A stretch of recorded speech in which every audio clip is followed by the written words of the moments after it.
E junta-se a nós o nosso convidado de hoje é Kleber Cavalcante Gomes, o músico brasileiro mais conhecido por crioulo. Já foi crioulo doido, canta rap, também samba e agora juntou a eletrónica a este repertório.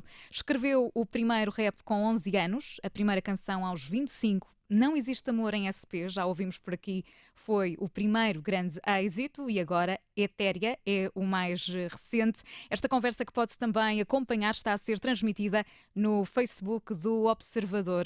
Crioulo, bem-vindo. Obrigada pela disponibilidade. Eu que agradeço. Obrigado. Olá, viva. Boa tarde. Crioulo, isto, estar em Portugal, enfim, as relações do Brasil com Portugal são tão fortes, isto é quase como jogar em casa. E já não é a primeira vez que cá está, sequer. Não, não é a primeira vez e é sempre bom quando eu venho. Sente-se sempre confortável em Portugal. Eu sinto acolhido. Acolhido. Aliás, isso aconteceu também aqui na redação do Observador. Quando chegou, teve imensos fãs que foram logo ter consigo. Crioulo, falando um bocadinho de como tudo isto começou, como é que começou a cantar? Eu acredito que a força do rap do meu país, em 1987, 88, que me visitou, mas antes, escutar a minha mãe cantar. Então, a minha mãe sempre gostou muito de cantar em casa. Eu acho que juntaram essas coisas e a força do texto, do rap, tudo aquilo que ele conseguia descrever, as sensações do bairro, do estado e do país, dando uma abertura assim de criação e de troca de informação, fez com que eu quisesse também escrever rap. E o que é que a sua mãe cantava? As músicas... Bom, minha mãe gosta muito de Clara Nunes, Elis Regina, Ney Matogrosso, e são cantoras maravilhosas do Brasil, e eu ficava tentando imitar ela. E imitava também esses cantores, são cantores com os quais se identifica também, não necessariamente para fazer o trabalho que faz agora, mas são cantores que acabou por seguir, ou pelo menos tentar redescobrir a obra e olhar para os discos que aconteceram já há décadas. Sim, mas primeiro tentava imitar minha mãe. Era a cantora, a principal cantora na vida do crioulo. Exatamente. A número 1. Número 1, maravilhosa. Mãe, um beijo.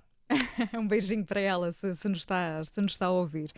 Crioulo, a sua mãe também teve um papel importante porque, a par da música, foi também desenvolvendo muitos projetos sociais. E a sua mãe também o fazia. Também foi uma inspiração nesse aspecto. Totalmente. Minha mãe é a minha pedra fundamental. Minha mãe é a luz dos meus olhos. Minha mãe é o que calça os meus pés. Minha mãe é a que protege minha alma. Minha mãe é aquela fêmea que lambe as feridas do filho para que ele chegue no dia seguinte, quando a gente se percebe no caos de desgraça social no qual a gente nasce.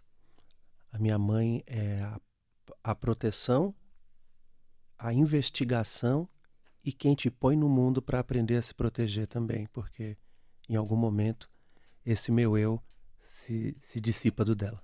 Mas sentiu que tinha que retribuir aos jovens que cresceram também no mesmo contexto em que cresceu aquilo que foi ganhando também ao longo da sua carreira? Estar aqui, ao vivo, na rádio do Observador, que produz... eu diria que outras pessoas produzem conteúdos, o que é de extrema importância para essa tessitura social de Portugal e além, mas acredito que vocês criam ambientes de construção de pensamento, que vai além de um conteúdo que se encontra numa tela. Já é, para mim, de uma grande honra e felicidade, pois posso contar essa história ao garoto que cresce no meu bairro. E como é que crescem estes jovens que crescem na favela? Há muitas favelas, há muitos tipos de favela, mas o que é que se sentiu quando cresceu? Sentiu-se algo injustiçado, por exemplo, ou sempre tentou lidar com esse ambiente e com tudo isso com alguma tranquilidade? Você sente que você sangra, mas você não sabe quem está te sangrando e por quê. Aí com o tempo, com a idade que chega E junto à sua consciência você vai percebendo os porquês e como. Mas é um sentimento de injustiça que nasce consigo. Às vezes você não percebe, você acha que ser maltratado é natural, porque faz parte do cotidiano. Mas depois, com o tempo, você percebe que não é para ser assim. Aí a força da arte vem ajudando a desenvolver essas tentativas de diálogo. Mas é uma sociedade que leva os jovens e as famílias e quem vive nesse meio a acreditar que não há solução, que é sempre assim? As famílias sempre falam que existe a solução. A juventude brasileira luta para apresentar o seu processo inventivo para as soluções. Então, o que acontece é que não existe essa abertura real, não existe um fomentar bom ambiente para que esse jovem possa se desenvolver do modo mais especial possível. E o crioulo acha que é através da sua música que faz essa luta também para ver a mudança que quer ver no Brasil e eu diria se calhar também no mundo? A música nossa, de todos nós. Porque eu me expresso pela canção, você pela voz e texto, e todos aqui nesse quadrante, de algum jeito, com um olhar sobre uma escultura, ou uma fotografia, ou pensar numa capa de uma revista, ou como é a chamada do programa, cada um de vocês faz uma construção. Então, juntos, esse moderno que ficou, de um contemporâneo que não aconteceu, e um novo contemporâneo desse jovem que está por vir vai nos apresentar, possa receber o que a gente tenta construir juntos. Portanto, todos temos um papel. Sem perceber. E às vezes percebendo. Mas naturalmente, cada um de nós tem uma boa energia e que deixa para o mundo. E crioulo, tem sido uma voz muito contestatária, digamos assim, do regime de Jair Bolsonaro. Como têm sido estes meses no Brasil? Triste. Horrendo. Triste demais. Tem sentido menos liberdade para expressar aquilo que quer expressar ou não? Tem sentido... A gente continua expressando. E mais força. Vamos embora, cada vez mais. Existe um número pequeno de pessoas com muito poder nas mãos que sempre tentou calar essa minoria, pois não acredito, somos maioria, com seu poder econômico e seus poderes que se desmembram nos tentáculos das malhas sociais. Mas isso a gente sempre gritou. O rap do meu país sempre gritou. Sempre falou, sempre acentuou, sempre fez um convite através da arte para que a gente pudesse refletir sobre esse abismo social. Quando se fala do crioulo, fala-se de MC, fala-se de rapper, fala-se de músico, fala-se de compositor. Quando se coloca aqui o rapper, e o crioulo falava disso, do rap, o rap, para si, na sua opinião, tem sempre esta obrigatoriedade de ativismo e de intervenção social, naquilo que é a sua ótica? É da pessoa, a liberdade de cada um. Mas para si faz-lhe sentido apenas que ser rapper é ter intervenção, é falar sobre os problemas, é agir com a arte e através da arte? Para mim veio assim. Para mim. Eu não posso dizer isso ao outro porque eu vou ferir a liberdade do outro. Mas para si sempre fez sempre sentido? Foi assim. Sempre fez sentido. E quando é que percebeu que queria também ser rapper? Foi desde... Já percebemos que fez o primeiro rap aos 11 anos, mas antes disso já sabia o que era o rap e já sabia que queria seguir o rap? O que aconteceu foi que eu não sabia dessa mágica de rima. Eu não sabia que uma palavra combinava com a outra. Então aquilo foi uma mágica absurda. Aquilo para mim é como... Tudo mudou. E eu escutei uma música onde tudo rimava. E aquela música parecia que conseguia descrever alguns sentimentos. E conseguia descrever as sensações vividas naquele contexto. E o locutor do rádio... Exatamente. Há sempre um locutor de rádio em todo lado, não é? Sempre. Sempre a fazer magia, lá isso é. Sempre. Ele falou, essa música é rap. Aí eu falei, eu quero fazer também. Fazer aquilo. Isso. Crioulo, vamos ouvir aqui um som que eu trouxe para ouvirmos. Vamos lá.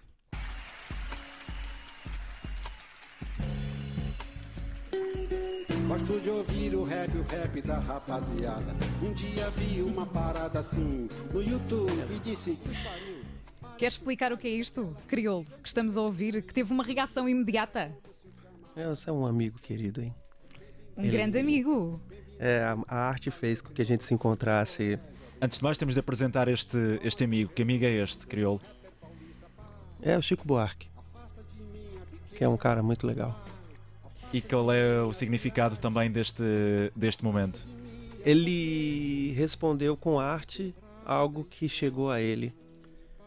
E foi de uma delicadeza e de uma alma grande, assim, absurda. Eu nunca imaginei que isso fosse acontecer na minha vida. E ele responde o verso e põe a música no setlist da tour dele. Porque vamos explicar para quem nos está Música a ouvir. 22. Exato, 22 é o número. O Chico Buarque, que descobriu no YouTube então a versão que o crioulo fez da famosa canção Cálice, e então respondeu assim, desta forma que acabámos de ouvir. Isto é um orgulho enorme. Notou-se em si um orgulho incrível. Como é que não podia ser, não é? É o Chico Buarque. Não há maneira. E depois ele gentilmente me convidou para assistir o show. E não deu para eu assistir, que eu estava gravando um trabalho, mas assim que teve o show em São Paulo eu fui e a gente se abraçou. E ele falou, rapaz, você fez eu voltar a cantar essa música depois de décadas, obrigado. E eu falei, rapaz, quem sou eu? Me dá um abraço aqui, tá tudo certo. Sente-se pequenino ao pé do Chico Buarque? Eu me sinto bem, pequenino não. Não. Porque ele coloca todos em igualdade. E eu gostava que me falasse também do mais recente single que tem, a Etérea, porque também tem aqui uma mensagem importante. Aliás, começa logo por dizer que devemos quebrar paradigmas. E estamos a ouvir a música em fundo neste momento. Quase hétero, etérea, massa, complexo, de não... Há muitos paradigmas, há muitas coisas a quebrar ainda. Muito. Começa pela gente, né? Exatamente. E nesta mensagem, nesta música, o que é que quer transmitir exatamente? Essa canção é uma tentativa muito respeitosa e muito carinhosa de falar da beleza, da alegria, de viver, de sorrir, de amar. E também alerta a uma questão extremamente importante, que são as perseguições e assassinatos à comunidade LGBTQ no Brasil. Nós tivemos o caso da Marielle também. A Marielle foi um caso que extravasou as fronteiras do Brasil, foi um caso muito falado dentro de portas, foi um caso muito falado também aqui em Portugal. Houve também manifestações de apoio. Esse foi também, na sua opinião, um momento de viragem para todos aqueles que querem combater o ódio que existe também muito no Brasil, não só no Brasil, noutros lados, mas muito no Brasil em relação à comunidade LGBT, por exemplo? Tocou muitas pessoas no Brasil que não tinham ideia do tamanho dessa perseguição. Algumas pessoas, um tanto de pessoas não tinham ideia do quando o preconceito se materializa, ele aumenta o número de mortes. Então, um caso horrendo que chocou a nação, chocou o mundo e colocou muita gente para refletir. E essa reflexão hoje em dia é mais profunda na sociedade brasileira? Ou não sente isso? Eu não posso falar pela sociedade, mesmo porque ainda tento enxergar quem não me enxerga. A gente às vezes cai num abismo de achar que a gente tem que se moldar para ser aceito por um mundo que nunca vai nos aceitar. E esse mundo também nós não queremos. Não por troca de farpas, mas por entender que o nosso jeito de pensar e de amar, ele é muito mais fraterno e solidário. Mas desde sempre as pessoas se reuniram para falar sobre essa questão. Desde sempre as pessoas se reúnem e lutam contra as desigualdades, pois sabem o tamanho da violência. O que acontece é que outras pessoas começam a ter contato do quanto o ser humano é capaz de pisar, humilhar, maltratar o outro ser humano, e isso choca. Crioulo vai estar em Portugal, começámos por dizê-lo também, com 2 concertos, um já amanhã no Lisboa ao vivo e depois no sábado também em Évora. O que é que podemos esperar destes concertos? A Etérea vai lá estar, de certeza. Vai sim, com certeza. Muita boa energia, muito bom sentimento, momento de encontro. Como diz o DJ Dandan, nós somos uma trilha sonora para o encontro. E quando acontece o encontro, tudo é possível. Portanto, amanhã, esse encontro especial. E já agora, só mesmo para terminar, eu sei que gosta de fado. Gosto. O que é que o fado lhe transmite? Emoção. Porque normalmente nós associamos, enfim, o fado a um tom mais introspectivo, se calhar, mais triste, mais melancólico. Transmite-lhe isso, emoção. Transmite emoção. Para mim, transmite emoção. Quando eu escuto um fado, quando eu escuto música tradicional japonesa, quando eu escuto enka, eu sinto de uma profundidade de sentimento ali que não dá para se explicar. E quem é que gosta de ouvir já agora no fado, em Portugal? No fado tem uma amiga minha chamada Ana Moura, muito especial, me convidou para cantar. Cantamos uma música juntos num festival de fado no Brasil e me senti muito honrado. Foi um grande desafio, pois não é fácil. Não é fácil juntar os dois estilos, não é? Não é fácil. Não juntamos estilos. Tentei cantar fado, realmente. Cantar fado? Dou-te meu amor, se me souberes pedir tanto. Ai, que bom! Quando é que temos isso, isso gravado? Não isso me venhas com truques para... Já lhe conheço bem demais. Como é que é? Dou-te meu amor, se me souber... Bom, vou parar aqui para não fazer feio. Mas assim, foi um grande desafio. E foi maravilhoso. A Ana Moura vai estar consigo nestes concertos em Portugal? Eu creio que não. Ela deve estar fazendo show em algum lugar do mundo. Está ocupada. Mas nós queremos uma gravação deste dueto. Tem de gravar, Crioulo, para nós podermos ficar com este registro. Isto pela amostra correu muitíssimo bem. Estudar mais um pouco. E fica prometido. Estudar bastante, muito, e quando ela me convidar a gente faz isso. Crioulo, Portugal tem o fado, o Brasil tem o samba, tem muito mais do que o samba, mas tem sobretudo o samba e é aquilo muitas vezes que passa para fora do Brasil. Para um brasileiro que, por exemplo, nunca veio a Portugal, o fado dá uma imagem triste e pesada do país que é Portugal, ou não há essa imagem transmitida pelo fado para quem nunca visitou Portugal e para quem ouviu o fado lá fora? Depende de que Portugal você está falando. Qual Portugal a gente está falando? Porque aqui nas ruas de Portugal eu vejo muitos mundos.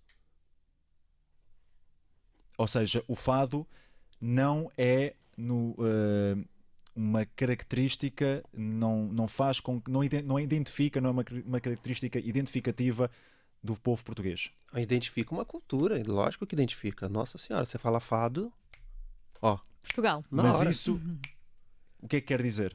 Que na hora você liga uma coisa a outra. Porque é o que chega a mim, é o que chega ao mundo. Mas eu tenho certeza que nessas terras são construídas outras estéticas absurdamente maravilhosas, que também vêm dessa raiz, e é interessante falar com respeito e com carinho do fado. Falar com toda a disciplina e todo o respeito. Pois existe uma liturgia, existe uma história. Mas eu acredito que também que os jovens de Portugal estão construindo coisas belíssimas. É importante, por isso que lhe pergunto, quais Portugais ou de todos eles? Como podemos falar de todos, então? Aliás, basta seguir numa rua aqui de Lisboa, que na mesma rua, na mesma avenida, encontramos vários países e várias culturas. E nisso teremos várias tessituras, várias estruturas, várias células, várias pulsações, vários pensamentos. E o rap português vai acompanhando? Eu conheço muito pouco.